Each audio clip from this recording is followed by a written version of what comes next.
welcome back to my channel.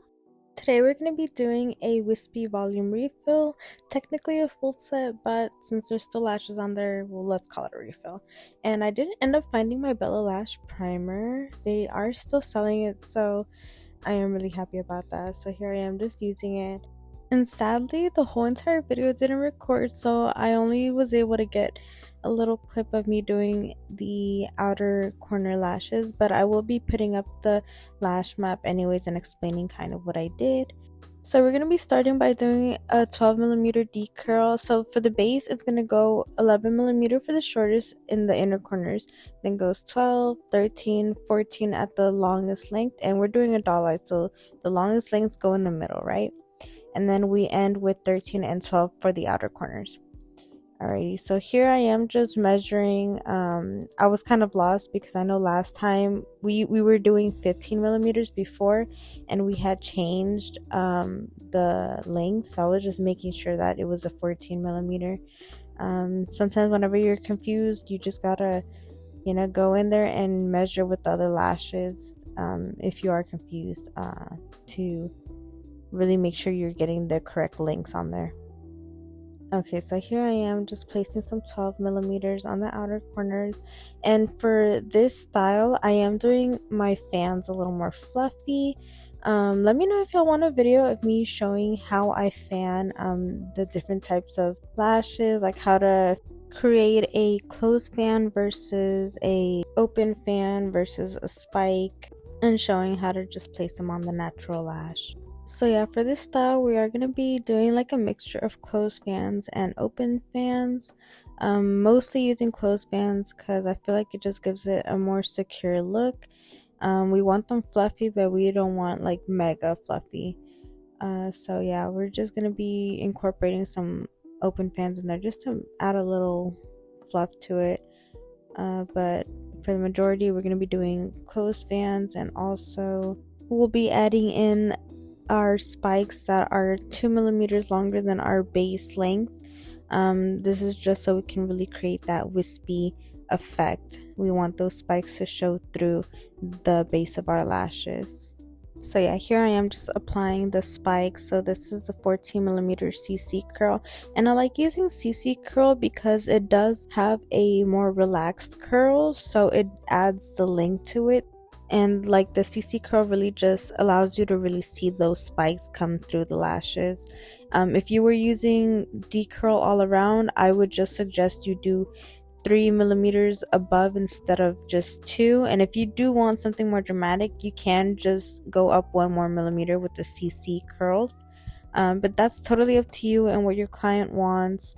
And yeah, like right there, if you make a mistake, don't be afraid, just take it off. You cannot have those lashes looking crazy. If you know they're not going to stay well, it takes but 2 seconds just to remove it and replace it.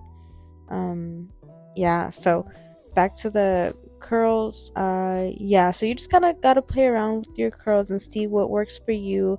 I've always worked this way, and for me it just makes sense in my head, and I've always loved the look that it gives my clients, so I will always use D curl for the base unless requested differently. And yeah, the CC for the spikes. And yeah, and if you want even a more relaxed curl, obviously you can just use the C curl and you can really see those spikes pop through.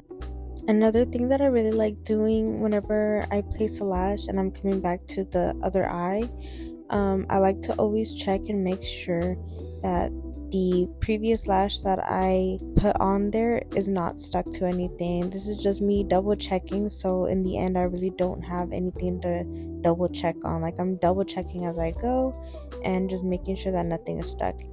For some people it might be a little more time consuming, but for me this is just how it's always worked, and I feel more comfortable that I'm not getting any stickies. I'm not, there's less of a chance that something will be stuck whenever I brush through those lashes as I'm checking through. So now all I'm really doing is just going through the lash map. I do kind of eyeball where the spikes are. You can map it out on your eye patch just so you are sure that where they are, but I kind of just eyeball it just to see where it's more comfortable, because I will always look for like the longest lash so I can put a spike on there. usually it'll be that. And if there's not a lot of lashes, what I will do is I will just make the spike thinner and place it on a shorter lash, but just to really balance out the weight. I don't want to put something that's too heavy on a small lash. If it can't handle it, I won't do it.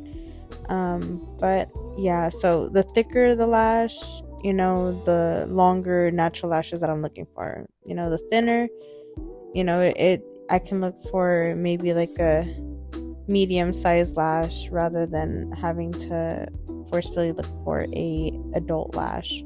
What I really try to do is not to compromise the health of the lashes in any way possible, because what we want is our clients to come back with healthy looking lashes. And yeah, whenever they're able to come back, girl, that's more money. So it's always good to really be sure that you are taking care of the health of their lashes, because we want them coming back to our chair. We want our clients to be happy. We don't want these lashes to be falling out prematurely or snapping off. So yeah, always just be mindful whenever you're making lashes, whenever you're making your fans, trying not to place like a thick fan on a small natural lash or something. Also, for these types of styles, something that makes them look so much prettier is adding a lot more spikes. I always like to add at least 3 spikes for the middle sections. Like right now we're in the 14 millimeter, that's the longest section, so I would be using 16 millimeter for my CC curls. And yeah, I try to use 3 spikes on there. The more spikes, the better. But yeah, so same thing goes, you just kind of go down, follow your lash mat and go down from 14, 13, 12, 11. And same thing for the spikes, it goes 16, 15, 14, and 13. But yeah, so here's the finished look, and I hope you guys enjoyed this video and hopefully it was informative.